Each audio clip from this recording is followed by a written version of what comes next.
നിയമസഭാ തെരഞ്ഞെടുപ്പിൽ വിജയത്തിൽ കുറഞ്ഞതൊന്നും പ്രതീക്ഷിക്കുന്നില്ലെന്ന BDJS സംസ്ഥാന വൈസ് പ്രസിഡന്റ് എൻ അനുരാഗ്. ഇരു മുന്നണികളും വർഗീയതയെ താലോലിച്ചാണ് രാഷ്ട്രീയ പ്രവർത്തനം നടത്തുന്നത്. കേന്ദ്ര സർക്കാരിന്റെ വികസന നേട്ടങ്ങൾ മുന്നോട്ട് വെച്ചാണ് NDA തെരഞ്ഞെടുപ്പിനെ നേരിടുന്നതെന്നും അനുരാഗ് വാർത്താസമ്മേളനത്തിൽ പറഞ്ഞു. ജനുവരി മുതൽ തന്നെ തിരഞ്ഞെടുപ്പുമായി ബന്ധപ്പെട്ട് താഴെത്തട്ടിൽ പ്രവർത്തനം ഊർജിതമാക്കും. തദ്ദേശ തിരഞ്ഞെടുപ്പ് ഫലം മുന്നണിക്ക് ഊർജം നൽകുന്നതാണ്. സ്വാധീനമില്ലാതിരുന്ന പല മേഖലകളിലും NDA ഇന്ന് ശക്തിയാണ്. അമിത്ഷാ നേരിട്ട് നിയന്ത്രിക്കുന്ന തിരഞ്ഞെടുപ്പിൽ ലക്ഷ്യം വിജയം മാത്രമാണ്. മുന്നണിയിൽ നിന്നും അവഗണനയുണ്ടായിട്ടില്ല. ലീഗില്ലെങ്കിൽ കോൺഗ്രസിന് നിലനിൽപ്പില്ലാത്ത സ്ഥിതിയാണ്. കഴിഞ്ഞ തവണ പാർട്ടി മത്സരിച്ച മണ്ഡലത്തിൽ സ്ഥാനാർത്ഥി നിർണയ ചർച്ച ആരംഭിച്ചതായും അനുരാഗ് പറഞ്ഞു. ഇന്നത്തോടുകൂടി പാർട്ടി അധ്യക്ഷൻ തുഷാർജിയെ സമർപ്പിക്കാനും ഒരു സ്ക്രീനിംഗ് കമ്മിറ്റിയും തീരുമാനിച്ചിട്ടുണ്ട്. അത് പരിശോധിച്ച ശേഷം ഈ മാസം തന്നെ ജനുവരി തന്നെ സ്ഥാനാർത്ഥികളുടെ പ്രാഥമികമായ ഒരു കാര്യം പാർട്ടി തലത്തിലെടുക്കും. അത് NDയുമായി ആലോചിച്ച് ആ കൂട്ടായ തീരുമാനത്തിന്റെ അടിസ്ഥാനത്തിൽ അത് അനൗൺസ് ചെയ്യാനാണ് തീരുമാനിച്ചിരിക്കുന്നത്.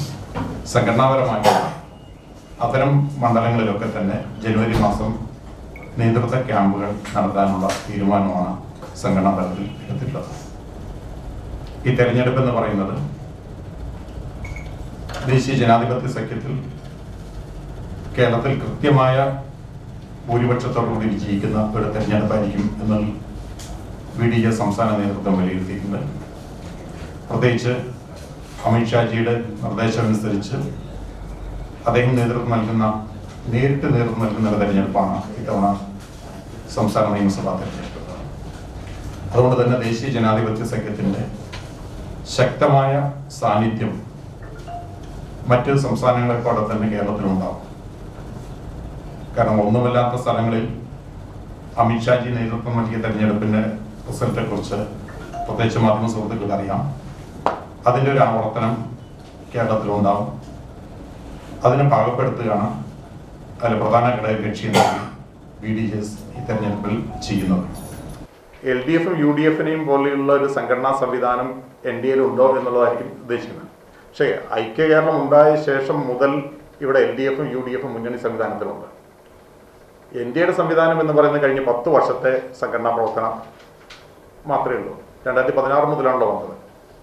പക്ഷേ ഐക്യ കേരളം മുതൽ തന്നെ ഇവിടെ മുന്നണി സംവിധാനം LDFും UDFും ഉണ്ട്. പട്ടന്നാണ് പിള്ളയെ മുഖ്യമന്ത്രിയാക്കിയ ചരിത്രമാണ് നമുക്കൊക്കെ മനസ്സിലാകുന്നത്.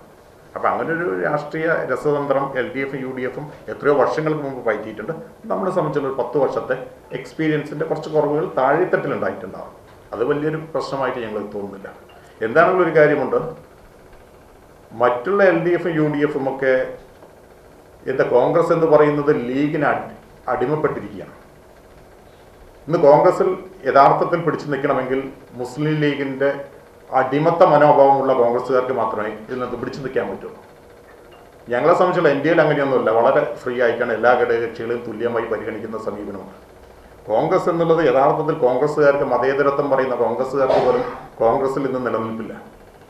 ലീഗ് എന്ത് തീരുമാനിക്കുന്നോ അതിനനുസരിച്ചാണ് UDF ചലിക്കുന്നത്. അത്രയും ഒരു ഗതികേട് ഞങ്ങൾക്കില്ല. NDAയിൽ ഞങ്ങൾ ഹാപ്പിയാണ്.